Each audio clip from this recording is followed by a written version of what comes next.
예수님 앞에 수많은 무리들이 모여듭니다. 장정만 5,000명이 됐으니까 수많은 무리들이 주님 앞에 모였을 때 많은 사람들이 주님으로부터 위로를 받았고 말씀의 은혜를 받았고 병의 고침을 받았고 절망 속에서 희망을 얻게 되었습니다. 그리고 주님의 주시는 떡도 먹었습니다. 물고기도 먹었습니다. 마실 것도 받았습니다. 주님의 주시는 놀라운 은혜와 사랑을 그 많은 무리들이 다 받았습니다. 그런데 놀랍게도 주님께서는 모든 일이 끝나고 나서 한 가지 독특한 행동을 하십니다. 주님께서 그 모여있는 모든 무리들 가운데 제자들을 따로 부르사 주님께서는 수많은 무리와 제자를 구분하셨습니다. 주님께서는 수많은 무리들을 사랑하셨지만 그들 가운데 제자는 구분하셨습니다. 왜 구분했을까요? 어떤 사람이 제자가 될 수 있었을까요? 좀 똑똑하고 좀 총명한, 주님을 많이 사랑하고 그리고 주님에게 도움이 될 수 있는 사람, 그런 사람이 아니고 사실 저희들이 보는 제자들의 일면은 얼마나 다 부족한 사람들입니다. 그런데 한 가지 특징이 있습니다. 거기에 모여있는 수많은 무리들은 한결같이 그 자리에 자기가 원하는 어떤 것을 얻기 위하여 왔습니다. 어떤 사람은 주님을 한번 만나고 싶어서 왔습니다. 어떤 사람은 주님으로부터 병의 고침을 받기 위해서 왔습니다. 어떤 사람은 주님의 이야기를 듣는 것이 너무나 기뻐서 왔습니다. 어떤 사람은 그 자리에서 다른 많은 사람들 만날 수 있다고 하는 기대 때문에 오게 됐습니다. 어떤 사람은 주님이 아니면 내 이 아픔을 치료해줄 수 없다는 마음으로 사람들이 오기도 했습니다. 주님은 그 모든 사람들을 다 품어주셨고 그들의 필요를 채워주셨습니다.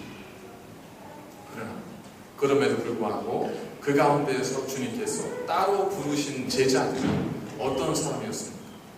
그들은 그들이 가진 어떤 것으로 구별되어지는 사람들이 아니고 그들은 하나같이 주님께서 말씀하시는 이제부터 너희로 사람을 낳는 어부가 되게 하리라 라고 하는 주님의 명령을 듣고 주님의 그 명령에, 주님의 목적에, 주님의 뜻에 따르기 위해서 모인 사람들, 그들은 주님께서 제자라 부르셨습니다.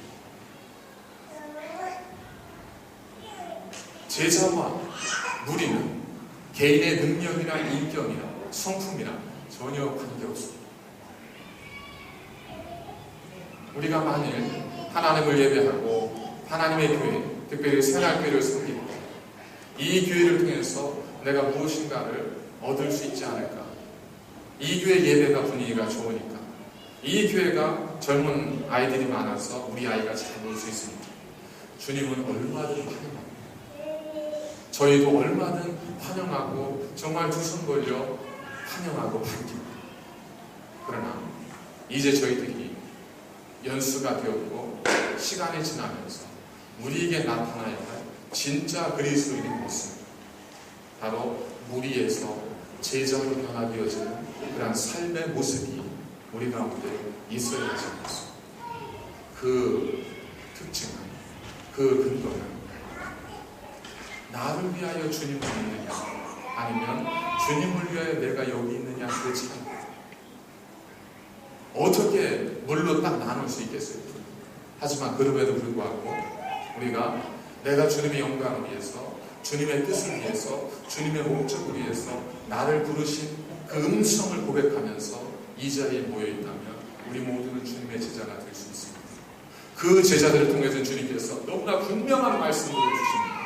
너희가 만일 씨앗을 뿌려라, 그러면 30배, 60배, 100개의 별실을 맺을 수 있을 것이다.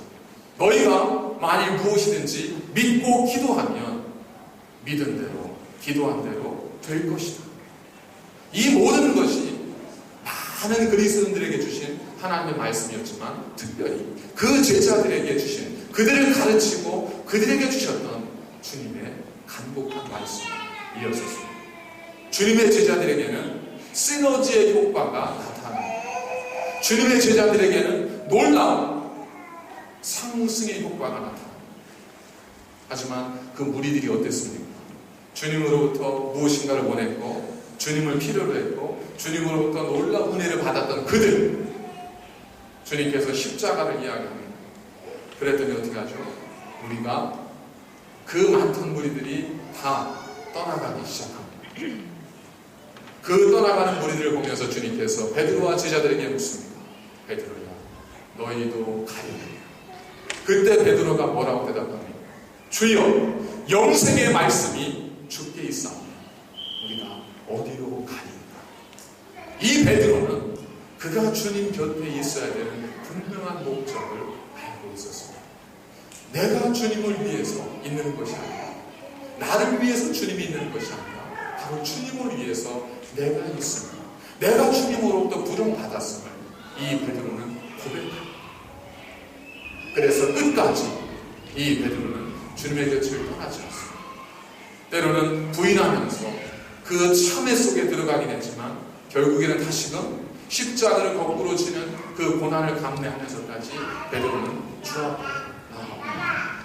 여러분, 세상을 변화시킨 그리스도인들을 한결같이 주님이 나를 부르셨다고 하는 그 주님의 소명 앞에 고백하고 결단한 사람들,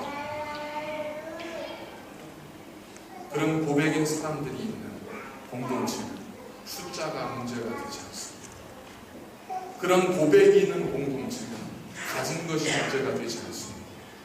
그런 공동체가, 그런 지체들이 모여있는 공동체는 그 어떤 것도 문제가 되지 않습니다. 그러나 그들보다는 무리가 많은 공동체는 언제나 무엇인가에 따라 환경에 따라 바뀌어질 수밖에 없습니다. 과연 새날교회가 시너지의 효과를 바라며 나아가는 주님의 제자된 교회가 될 것인가? 아니면 그저 주님에 대해서, 주님에 대한 우리의 기대를 가지고 이 새날교회를 통해서 내가 무엇인가를 좀 유익함을 얻고 신앙생활하는 데 도움이 될 수 있는 그러한 목적만을 가지고 우리가 서 있는 것. 만일 그렇다면 새날교회는 앞으로도 그렇게 30대, 60대, 100대 결실이 맺혀지기는 쉽지 않겠죠. 하지만 바람 무릎을 꿇자라던 기도의 그 용사들이 있다면 그 결과는 달라지지 않겠습니다. 두 번째로 저는 사역에 있어서 함께라고 하는 의미를 생각을 해보았습니다. 4장 7절에 보니까 우리 각 사람에게 그리스도의 성물의 분량대로 은혜를 주셨습니다. 하나님은 각 사람에게 은혜를 주셨다고 말씀합니다. 고린도서 12장에도 그렇고 로마서 12장에도 그렇고 골로새서 1장에도 그렇고 하나님께서 각 사람들에게 하나님의 은혜, 하나님의 은사, 하나님의 능력을 부여해 주셨음을 분명히 말씀하고 있습니다. 그리고 그 한 사람 한 사람이 거룩한 하나님의 교회의 지체가 되어 한 교회를, 한 몸을 이루어가는 공동체로 교회를 세우셨음을 우리에게 분명하게 말씀해 주셨습니다. 오늘 마지막 22절에도 말씀하는 것이 뭡니까? 너희도 성령 안에서 하나님의 거하실 처소가 되기 위하여 그리스도 예수 안에서 함께 지어져 가니. 그렇습니다. 우리는 함께 지어져 가기 위하여, 함께 지어져 가기 위하여 모인 그리스도의 공동체. 그렇기 때문에 우리에게는 은혜를, 하나님께서 우리에게 은혜를 주신 것은 다만 우리에게 은혜만을 받게 하기 위함이 아니라 고난도 함께 받게 함이라 하신 말씀처럼 우리가 새날교회에서 내가 함께하는 공동체요, 함께하는 지체라고 자기 자신을, 여러분 스스로를 인정하신다면 우리는 은혜만이 아니라 이 교회가 지고 가야 할 그 고난의 목도 우리는 함께 짊어질 수 있어야 하지 않겠습니까? 초대교회는 사도들이 말씀과 기도하다가 점점 다른 일들이 많아졌습니다. 그러자 성령과 그리고 그 지혜가 충만하고 사람들로도 칭찬 듣는 사람 7사람을 택해서 그들로 하여금 나머지 모든 사역을 맡기고 사도들은 기도와 말씀 전하는 그 일에만 집중토록 했습니다. 그래서 사도들은 복음을 전했고 나머지 평신도 사역자들은 교회를 세워가고 함께 복음을 증거했습니다. 사도행전 8장에 보니까 그 예루살렘 교회에 엄청난 핍박이 가해집니다. 그때 흩어진 자들이 사방 각지에 가서 복음을 전하기 시작합니다. 사방 각지에 가서 복음의 능력이 나타나기 시작하는데 그 가운데는 빌립이라고 하는 집사님도 있었습니다. 그런데 흩어진 사람들은 그만이 아니었습니다.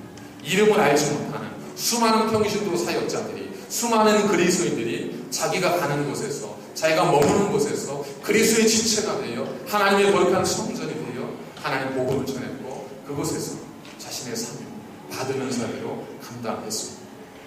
결국 놀랍게도 이 사도행전 8장 1절에서 9절을 보시면 이 1절에서 나머지 8절까지는 다 무슨 내용이냐면 교회에 얼마나 큰 박해가 가해졌는지, 교회에 얼마나 큰 핍박이 임했는지, 얼마나 많은 어려움이 교회에 찾아왔는지를 사도행전 8장 1절에서 8절까지는 기록하고 있지만, 그러나 9절에 와서는 무엇으로 끝이 나냐면 그 성에 큰 기쁨이 있더라는 말로 초대교회의 사역이 정의가 되었습니다. 그렇습니다. 고난도 있었습니다. 핍박도 있었습니다. 그러나 함께했던, 그리스도의 복음과 함께했던 그 흩어진 이름을 알지 못하는 몇 사람들로 인해서 하나님의 교회는 놀랍게 성장했고 그 속에 하나님의 역사는 불일듯 일어났습니다. 모두가 기뻐하는 하나님의 교회를 세워갔습니다. 여기 계신 분들 가운데 내가 새날교회의 한 일원임을, 하나님께서 나를 이곳에 보내셨다고 믿는, 그렇게 고백하시는 분들이 계시다면, 아니 모두가 다 그렇게 고백하셔야겠지만 그런 마음이 드신다면 새날교회의 지체가 되어 주십시오. 연수가 문제가 아니고 소유의 넉넉함이 문제가 아니고 다른 어떤 것이 문제가 아니고 우리가 그리스도 예수 안에서 그의 피로 하나가 되었다는 그 말씀을 통해서 이제부터는 함께 하나님의 교회를 지어가는 거룩한 새날의 지체가 되어 주십시오. 때로는 공로도 없이 몸의 무거움을 하루 종일 바쳐야 되는, 그리고 더더운 것도 마주하지 않고 나아가야 되는 두 팔이 될 수도 있습니다. 오직 살아있다는 것만으로 그 존재가 드러날 뿐, 드러나지도 않고 평생 죽을 때까지 한 번도 우리가 내 안에 그것이 있었나 알 수 없는, 그러나 그것을 통해서만이 생명이 있을 수 있는 새날교회의 뜨거운 두 심장 되어 주십시오.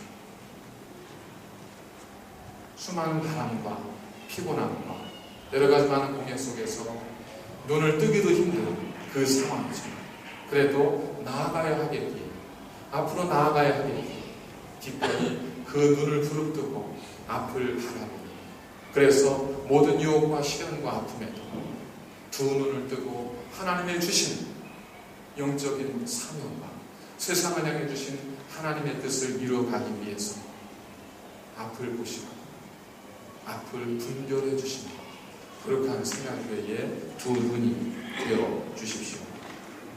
보이지는 않을 수 있지만 결코 없어서는 안 돼요. 새날교회의 거룩한 하나님의 지체가 되어 주십시오. 그래서 이 새날교회가 하나님께서 기뻐하시는 거룩한 하나님의 거할 처소로 세워지기까지 새날교회, 이 교회에 연락되어주고 생명을 공유하는 거룩한 하나님의 지체가 되어 함께 동행해 주십시오. 이제 새날교회는 18주년을 이미 넘어섰습니다. 이제는 19주년, 20주년을 맞이하게 됩니다. 저는 다시 한번 말씀으로 돌아가서 저에게 주신 하나님의 사명이 무엇인지를 생각해 봅니다. 이제 남은 시간 동안 목회자가 해야 될 사명의 부분과 우리 평신도 사역자들이 하셔야 될 교회를 지키고 세워가는 그 사명의 역할을 구분하도록 하겠습니다. 저는 말씀을 전하고 기도하고 성도를 신방하고 말씀으로 가르치는 그 사역에 제 모든 것을 땀과 수고를 바치겠습니다. 하나님께서 허락하실 때까지 그 사명을 감당하겠습니다. 여러분께서는 새날교회에 각자의 지체가 되셔서 하나님 여러분에게 주신 그 은사와 그 달란트를 가지고 이 새날교회 생명의 지체가 되셔서 거룩한 몸을 세워 주십시오. 연수 때문에 부끄러워하지 마십시오. 신앙의 모습 때문에 부끄러워하지 마십시오. 나를 부르신 주님이 계시다면, 주님께서 나를 사용하시고자 한다면 그 어떤 것이 문제가 되겠습니다. 물론 교회 가운데 질서야 하겠지만, 그러나 주님을 사랑하는 마음에도 주님께 헌신하고 싶어하는 마음에도 아무것도 문제가 되지 않지 않겠습니다. 그래서 저희 새날교회가 점점 평신도에 의해서, 우리 평신도 사역자들에 의해서 세워져 가고 지켜져 가고 완성되어져 가는 그런 교회가 될 수 있도록 준비하고 기도하겠습니다. 그래서 20주년을 맞이하기 전에 우리 모든 교우들의 그 마지막 의견을 여쭈어서 여러분들이 원하는 그런 교회 모습으로 나아갈 수 있도록 하겠습니다. 함께 여러분께 요청을 드릴 때 함께 참여해 주시고 기도해 주십시오. 이제는 더 이상 무리로 참여하지 마시고 주님의 제자들, 저와 똑같은 한 명의 제자로 참여해 주십시오. 그리고 함께 새나라의 20주년을 준비할 수 있는, 함께 새날교회 미래를 준비할 수 있는 성령과 지혜와 그리고 사람들로부터 칭찬듣는 그런 하나님의 사역자들을 내년에 그리스도 이름으로 선출하도록 하겠습니다. 그들과 함께, 그분들과 함께 새날교회의 내일을 만들어 가겠습니다. 아니, 사실은 제가 만드는 것이 아니라 이제는 여러분들이 만들어 가셔야 합니다. 사실 저희 교회에서 목회자가 차지하는 비중은요, 전체 교회 가운데 4분입니다. 퍼센테이지로 따지면 여러분들이 교회의 95%고 저희들은 5%도 되지 않습니다. 당연히 여러분들의 교회에 힘이 되어 주셔야 하지 않겠습니까? 새날의 지체가 되어 주십시오. 무리가 아닌 주님의 제자가 되어서 새날교회가 하나님의 거룩한 처소가 될 수 있도록 함께 동행해 주십시오. 주신 은혜만을 감사하는 자가 아니라 그 고난도 함께 지고 갈 수 있는 믿음의 동지가 되어 주십시오. 기도하겠습니다. 거룩하신 아버지 하나님, 저희 새날교회가 18주년을 맞이했습니다. 부끄럽고 하나님 앞에 죄스러운 모습들도 수없이 많이 있지만 그럼에도 오늘 우리를 있게 하셨사옵니다. 하나님, 이제 주 안에서 더욱더 강건하여 하나님의 교회를 세워가는 거룩한 주님의 교회가 되어지고 모두가 주인 되어지는, 모두가 청지기로서 하나님의 사명을 감당하는 하나님의 교회 되어질 수 있도록 인도하여 주시옵소서. 예수님의 이름으로 감사드리며 기도하옵나이다. 아멘. 교체이신 분들과 우리 함께 평화 인사